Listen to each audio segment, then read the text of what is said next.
Sveiki, šiandien vėl pasakosime apie Vilniaus šiukšles. Jau žinome, kad jos keliauja į tvarkingą įrengtą filtratą ir biodują surenkantį sąvartyną.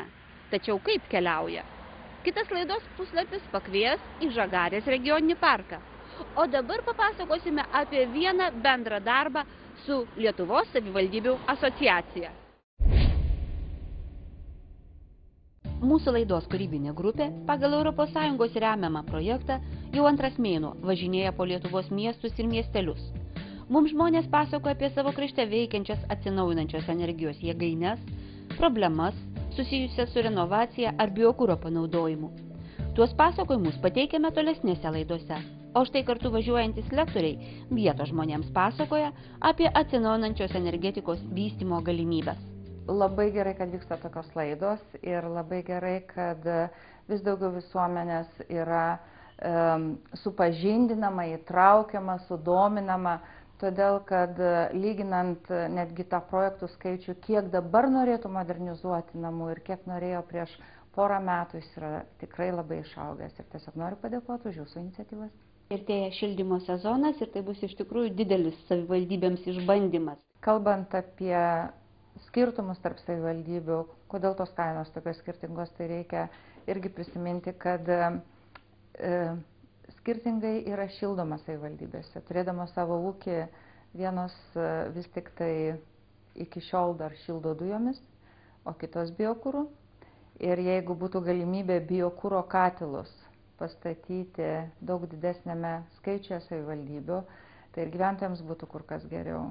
Bet savivaldybės ir kartu pati asociacija visą laiką kalba apie tą patį, kad jeigu biokuras bus statomas ar savivaldybių lėšomis, ar privataus investuotojo lėšomis, tai kuro kaina tikrai nebus pigesnė žmonėms, todėl kad jie įeina ir kreditai, ir palūkanos, ir tam tikras pelnas. Vis tik tai mes labai norėtumėm, kad būtų tiek valstybės parama, tiek ES parama. Ir jeigu biokuro katilams būtų skiriama 50% europinių lėšų, tai šildymo kaina tikrai atpigtų daugelį žmonių. Ir tikimės, kad ypač kitoj finansiniai perspektyvoje būtent ta parama bus savivaldybėm kur kas geriau prieinama negu dabar. Savivaldybės visien jos turi tą tokį gerąją konkurenciją. Matydami kitų pasiekimus stengiasi irgi neatsilikti arba dar ką nors racionaliau ir geriau sugalvoti. Tai tokia, mes turim 60 savivaldybių, jos iš tikrųjų labai skirtingos ir kaimiškos ir miestų, bet jos žiūri viena į kitą ir atitinkamai geraisiais pavyzdžiais, man atrodo, vienas kitas užkrečia. Kaip pavyzdį galiu pasakyti, pavyzdžiui, Naujosios Akmenės savivaldybė, kuriai pastačius biokuro katilą tikrai sumažėjo procentas žmonių, kuriems reikalinga kompensacija už šildymą, todėl kad sumažėjo kaina už šilumą. Taip pat yra savivaldybių, kurios modernizavusios pastatus irgi pasiekė tą efektą, kuris yra iš tikrųjų matomas, apčiuopiamas ir gyventojai yra patenkinti. O dabar pakviesime pasisvečiuoti dviejose seminaruose, kurie buvo skirti pačioms skirtingiausioms auditorijoms. Kelmėje atsinaujinančią energetiką besidomintys žmonės susirinko į turizmo ir verslo informacijos centrą. Ir tai buvo daugiausia verslų užsiimantys žmonės. Susidomėjimo sulaukė konkretūs lektorių patarimai, kaip mažinti energijos sąnaudas. Tarkim, turiu Audi A6, pakankamai didelis automobilis. Tai vat, iš vienų varžybų rekordą tokia sumušiau, tai 3,7 vidurkis buvo 100 km. Tai vis tokius kaip Volkswagen Polo aplenkiau ir panašiai. O turiu ten dar kitokį automobilį, tai 2,6 litro, Vilniuje važinėjant 3,5-3 litro.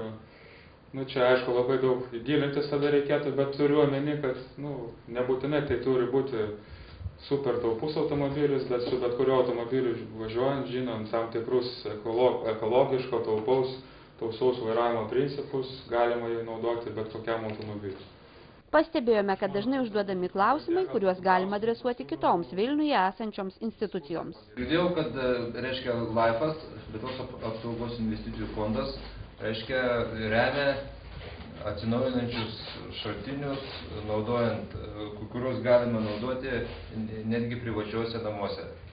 Ar jums, klausimas toksai būtų, ar jums teko girdėti, teko susipažinti ir galbūt galite papasakoti apie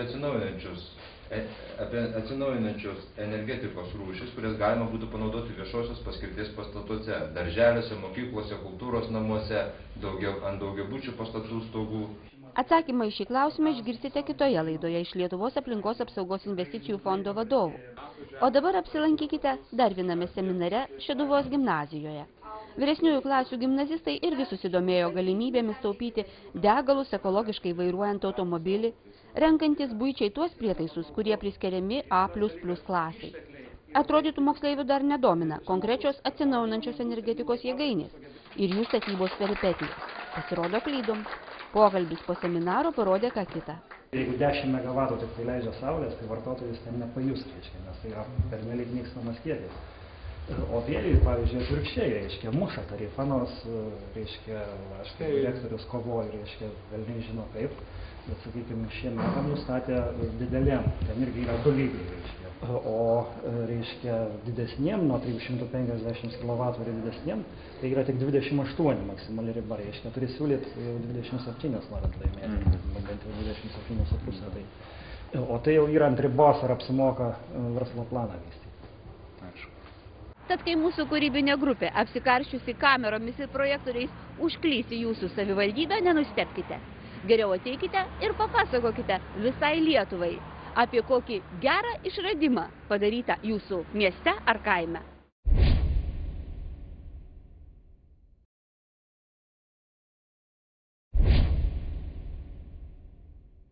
Na, o dabar Vilniaus šiukšlės. Šalyje į sąvartynus kasmet nukeliauja apie 3 milijonai tonų šiukšlių. Vien Vilniaus regione į prieš kelerius metus pradėjusi veikti Kazokiškių sąvartyną 300 000 tonų. Ir nors šis sąvartynas itin modernus ir visai neteršia aplinkos, tačiau į jį patenkantys šiukšlių kiekiai glumina. Ši pirma atliekų kaupimo sekcija jau baigiama užpildyti. Ir visai neseniai dar nuogąstauta, jog aplink sostinę gyvenantys žmonės tuoj paskęs šiukšlėse. Tačiau po savivaldybių rinkimų nauja valdžia priėmė reikiamus ryžtingus sprendimus. Sąvartyne laiku įrengta nauja atliekų kaupimo sekcija, pradėtos surinkinėti dujos, atlikti kiti modernizavimo darbai. Tai teikia vilties, jog nepaskęsime. Tačiau laikas atėjo, metas pradėti rūšiuoti. Be sąvartyno mes turim dar ir pačią visą tobulinam sistemą atliekų tvarkymo ir pačiam Vilniaus mieste. Dabar šiai dienai mes jau turim 11 000 konteinerių antrinių žaliavų surinkimui. Šiai dienai mes turime apie 30 000 individualių valdų, kuriuose norėtumėm, kad kiekvienoje valdoje būtų po 2 konteinerius antrinių žaliavų surinkimui. Tai reiškia vienas stiklui, kitas kitom antriniam žaliavom. Ir bent jau individualių valdų gyventojai, žmonės galėtų labai gražiai rūšiuoti tas atliekas ir tos atliekos antrinės žaliavos iš jų valdų bus išvežamos už dyką, niekas nekainuos. Reiškia, o pagal kubatūrą antrinės žaliavos užima labai ženklę vietą, tai reiškia likusis kiekis komunalinių atliekų, jis nebus toksai kubatūriškai didelis, tai bus galima persirašyti sutartis su vežėjais, kad tas atliekas išvežtų ne kiekvieną, pavyzdžiui, savaitę, bet jau kas antrą, kas trečią. Tai reiškia, jau šios įdiegimas šitos formos įgalins mūsų Vilniečiams, mūsų gyventojams atpiginti atliekų tvarkymą. Tai dar prie viso šito, iš tiesų mes jau planavom gegužės mėnesį patiekti individualių valdų gyventojams dar ir su visom instrukcijom ir kompostavimo dėžes. Deja, šis pirkimo procesas įstrigo šiai dienai teismuose, bet manau, šie teisminiai procesai eina į pabaigą ir manau jau sekantį pavasarį bendrinių žaliavų konteinerių surinkimo ir kompostavimo dėžių, kur galės kiekvienas individualaus namo gyventojas pasiruošti savo kompostą, o neišmest arba neišvežti kažkur tai, arba net neturės kur dėti. Pavyzdžiui, žolė šią dieną yra didžiulė problema. Tai ir ši problema, aš manau, mes pavasarį iš tiesų išspręsime. Kol dėl įvairiausių procedūrų sostinės individualių namų gyventojai dar priversti laukti rūšiavimo pradžios savo kiemuose, tuo yra kam užsiimti. Ir tie, kas tuo užsiima, savo darbą išmano ir atlieka itin uoliai. Labai daug. kurie supirkinėjo. Labai daug mieste. Tai galit paminėti? Galiu paminėti. Naujininkai, Lazdynai, Viršuliškės, Dzeržinskio gatvė superka, paskui dar, palaukit, dar. Toliau aš nebuvau nuvažiavęs. Tokių kaip šis žmogus tikrai nemažai visose didesniuose miestuose. Benamis kalba apie vietas, kur sostinėje superkamos antrinės atliekos. Supirktuvės pagrindinis kai kurių gyventojų pragyvenimo šaltinis. Jų atsiradimas vertinamas itin palankiai. Būtent tokie ekotaškai prisideda prie to, jog į sąvartynus patenka vis mažiau antrinės žaliavos, kuri gali būti perdirbama ir naudojama kitų produktų gamybai. Iniciatyva susikūrusi pati savaime, užėmusi vieną laisvą nišą toje vietoje, kur galbūt nesuveikia visos kitos sistemos. Tai geriau toks taškas negu jokio taško. Jeigu jau vėl Lietuvoje pradedama kalbėti apie užstato sistemą, kas prieš 3-4 metus, prieš 5 metus buvo kaip ir, sakykime, nebesvarstoma, kaip ir brangi sistema. Manau, kad šiai dienai vėl atėjo laikas pradėti kalbėti apie tai. Galbūt tai yra vienas vėlgi iš sprendimo būdų, kaip išspręsti arba paskatinti žmonės bent jau nemesti to plastikinio butelio bet kur, o jį atnešti ir priduoti. Ekotaškas parodė, kad net ir esant tokiom mažom supirkimo kainom, vis tik tai šita sistema pradeda veikti. Jeigu mes ją suderinsime, tiksliau, vyriausybė suderins, reiškia, visus sistemos taškus, galbūt jį pradės veikti ir aukštesnėme lygyje. Mes turėtumėm pradėti truputėlį į atliekas žiūrėti ne kaip į šiukšlės, o kaip į produktą, kurį galima panaudoti. Tai turiu omeny tai, ką galima ištraukti iš bendro mūsų atliekų srauto ir perdirbti ir panaudoti antrą kartą, tai yra pagrindinis prioritetas. O įskaitant mūsų geografinę aplinką, kai mūsų žiemos šaltos, ilgos, o ruduo ir pavasaris pakankamai drėgnas, esant tokiam šilumos ir elektros energijos poreikiui, pati geriausia alternatyva tai yra būtent paversti šitas atliekas kuru ir panaudoti jas šilumos ir elektros energijos gavybai. Šiuo metu ekotaškai iš gyventojų superka stiklą, plastiką, makulatūrą, aliuminio skardines, popierines, gėrimų pakuotės, nebenaudojamus buitinius elektroninius prietaisus. Nemokamai priima galvaninius elementus. Visa tai dažniausiai jau mums atitarnavę daiktai, tačiau iki galo suirti jiems reikia ne 100 metų. Paskaičiuota, jog skardiniai suirti reikia 90 metų, plastikui 200, o stiklui net 900. Todėl perdirbti šias atliekas jau esame priversti. Be to žmonės, kuriems antrinių atliekų rinkimas yra vienintelis pragyvenimo šaltinis, švarina parkus, kiemus ir kitas vietas, kur anksčiau mėtydavosi krūvos šiukšlių. Mes renkam plasmasę. Stiklą dūžiui, baltą stiklą, tamsų stiklą dūžiui. Bet vilniečiai jau teigia, kad nebėra daug tų šiukšlių, jau jos išrinktos, kur jūs jų randat? Netiesa, yra. Daug kas alų geria, degtinė daug kas geria, sausą vyną geria, limonadą geria. Viską geria. Ką manot apie tokius ekotaškus Vilniaus mieste? Jie naudingi vilniečiam ar ne? Jie yra labai gerai, todėl kad, pirmiausiai tu gali parduoti stiklą. Reiškia, jau žmonės stiklo neišmeta. Sakysim, aš vis tiek, aš atliekas rūšiuoju. Reiškia, man tik tai ar išrūšiuoti į stiklą, ar parduoti. Aš parduodu, čia tie keli litai, žinoma, bet vis tiek.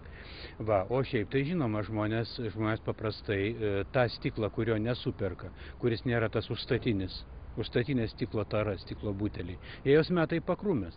O jie veža čia, žiūrėkit, kiek čia pilna ir miega. Žmonių, kuriem tai yra, vis tiek kažkoks tai yra. Keli centai prie jų pajamų ir tai yra irgi gerai. Ir kartu tokie žmonės, jie suvalo pakrūmės. Ar pastebėjote iš tiesų, jog Vilniuje tapo švariau atsiradus tokiems supirkimo taškams? Be jokios abejonės. Be jokios abejonės. Aš gyvenu už miesto, gamtoj ir čia turbūt 2-3 metų bijau suklyst, kai atsirado ekotaškas. Aš ne tik pastebėjau, kad pakrūmės pasidarė švaresnės, bet aš pamačiau labai daug tokių, pavadinsim taip, likimo nuskriaustų žmonių, kurie valo tas pakrantės, valo pakrūmės, deda į maišiukus, veža, neša ir gamta tapo švaresnė. Bet yra ir kita šio medalio pusė, kiti gyventojai teigia, jog juos erzina tas nuolatinis tokių žmonių lindimas į konteinerius ir rūšiuotų atliekų konteinerius. Ką jūs apie tai galvojate? Nu, matot, aš kadangi nuo manęs konteineris yra toli, manęs tai neerzina, bet aš manau, kad jeigu žmogui, iš tikrųjų, jeigu konteineryje yra ta tara, kurią tas žmogelis gali išsiimti ir gali išgyventi, aš nežinau, aš nemanau, kad tai turėtų erzinti. O kada vėlgi šitie vargšai žmonės, kada jie neša iš pakrūmių tuos stiklus, kurie ten guli, tai mane tai džiugina. Jei nors truputėlį domite šiukšlių rūšiavimu, tikriausiai prie gyvenamojų namų ar gatvėse tikrai pastebėjote pastatytus spalvotus konteinerius, kai kurių miestiečių šmaikščiai vadinamus teletabiais. Mūsų šalyje jie yra 3 spalvų – geltonas skirtas plasmasiai, mėlynas popieriui, o žalias stiklui. Be to šalia galima išvysti ir skirtą nebenešiojamiems drabužiams. Jei ir jūs nuspręsite tausoti gamtą, saugoti jos išteklius, mažinkite pakuočių skaičių, naudokite jas pakartotinai, perdirbkite, kas nebereikalinga. Sakoma, jog švariausia šalis pasaulyje – Japonija, mat joje iš viso nėra šiukšlių ir sąvartynų. Atliekų jie gamina lygiai tiek pat ir dar daugiau negu mes, tačiau būtent tai yra pavyzdys, kada jos visos yra panaudojamos kažkur tai. Tam, kad pradėtų lietuviai taip elgtis su savo atliekomis kaip japonai, visų pirma, tai pradėti reikia nuo savęs, pasižiūrėti, ką mes išmetame savo kibirėlį virtuvėje ir galbūt pamėginti nuo to pradėti, kad atskirti tiek maisto atliekas nuo ne maisto atliekų, kad plastiko buteliuką galbūt atidėti į atskirą maišiuką, popieriaus servetėlę arba panaudotą popierių laikraštį priduoti į makulatūrą ir po truputėlį pamatysim, kad tų atliekų kaip šiukšlių mes irgi beveik neturėsim, nes iš tų pačių maisto atliekų galima taip pat jas atitinkamai perdirbant gauti tiek elektros energiją, tiek šilumos energiją, tiek šiaip naudingą kitokį produktą. Jau netolimoje ateityje sostinėje taip pat turėtų mažėti krovinių į Kazokiškių sąvartyną, mat priimtas sprendimas statyti didelę atliekų rūšiavimo įmonę. Pirkimų procedūra finalinėje stadijoje. Šiai dienai vokų atplėšimas yra nukeltas į lapkričio 15 dieną. Prašau, kai bus nustatytas nugalėtojas, aš manau, kad iki 14 metų pabaigos rūšiavimo gamykla Vilniuje irgi bus.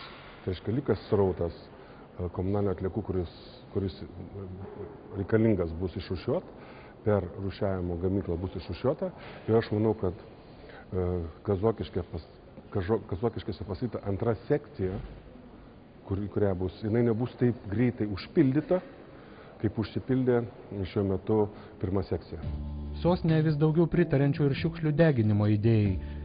Deginanti išrūšiuotas antrines atliekas, katilinė turėtų pradėti veikti jau po 4 metų. Teigiama, kad čia bus deginamas ir išvalytas bei specialiai apdorotas mūsų visų vilniečių dumblas. Tai vartotojams šilumos kaina turėtų atpiginti maždaug 4 centais už kilovatvalandę. Žagarės regioninis parkas. Ir gamta, ir istorija, ir kažkokia nenusakoma, ore plaukiojanti dvasia. Bet nepamatęs nepatikėsi. Tad žiūrėkite, ką Vyto Jankevičiaus, Arvydo Raginio ir Vido Blažio kūrybinė komanda ten pamatė.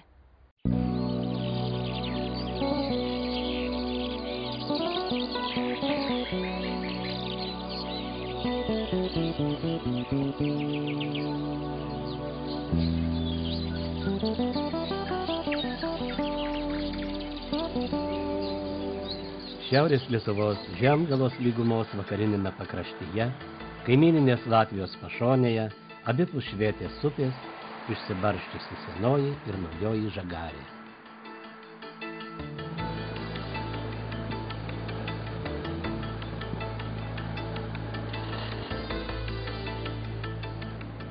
Žagarės žemėje susipynė ne vienos tautos kultūra ir papročiai. Čia gali išgirsti ne tik lietuvišką, rusišką, latvišką, bet ir žydų bei romų šnektą.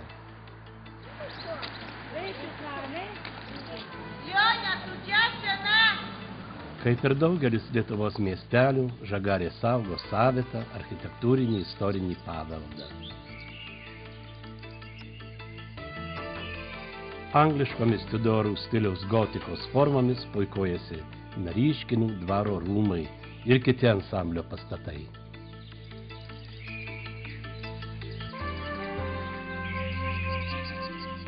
šalia glaudžiasi senosios arklidės.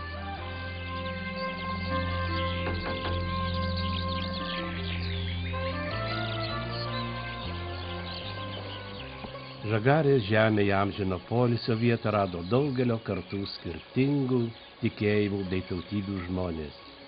Čia juos paguldė siaučiantis maras, niokojantys karai, žiaurus genocidas.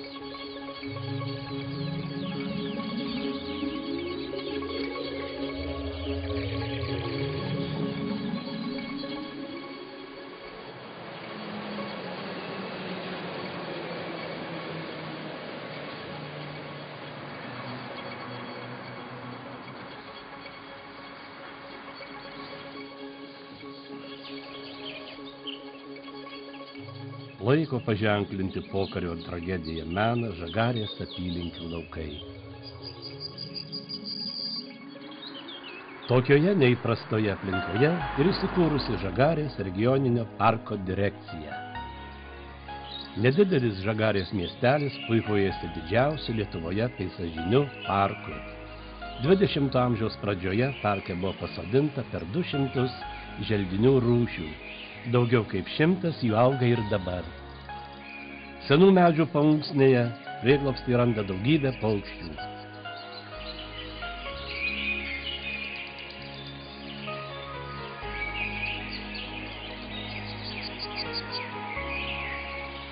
Augalijos įvairovę Žagarės parkas nusileidžia tik Palangos parkui. Žagarės regioninio parko plotas 7140 hektarų, iš kurių miškai užima net 53%. Neseniai parkas prie turimos teritorijos prisijungė Raukuižių bei Pabalių miškų kompleksą. Mūšos skyrelio pelkė, kurioje įsteigtas telmologinis draustinis, saugantis aukštapelkės dalį ir apypelkio miškus. Šis sudėtingas gamtinis kompleksas užima 1463 hektarų plotą. Draustinis įtrauktas į Natura 2000 saugomų teritorijų sąrašą.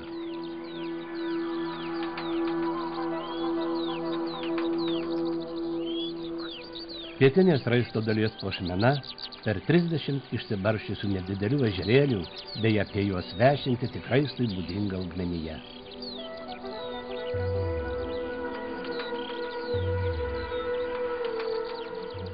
Čia namus sau randa retos paukščių rūšys.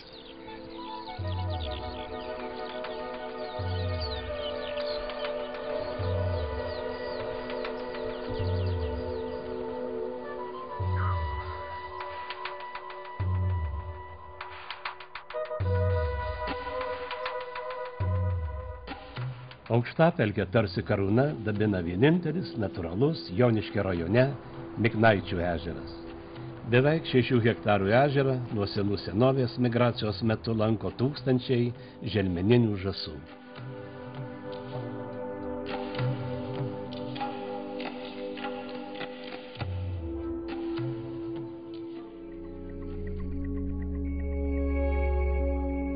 Praėjusioje laidoje skambėjęs klausimas buvo, kas yra kūrenama Žagarės katilinėje. Teisingas atsakymas – biokuras, o pirmas teisingai atsakė Vidas Rupevičius. Jam keliauja prizas ledinė elektrą taupanti lemputė. Na, o dabar skelbiame naują klausimą. Kiek yra Lietuvoje savivaldybių? Pirmasis teisingai atsakęs gaus prizą savaitės savaitraščio mėnesio prenumeratą. Visi atsakinėję į viktorinos klausimus keliauja į loterijos finalą, o jame bus galima laimėti ekologišką A++ energiją taupantį lietuvišką šaldytuvą Snaigė. Tad laukiame jūsų atsakymų ir iki susitikimo kitą šeštadienį.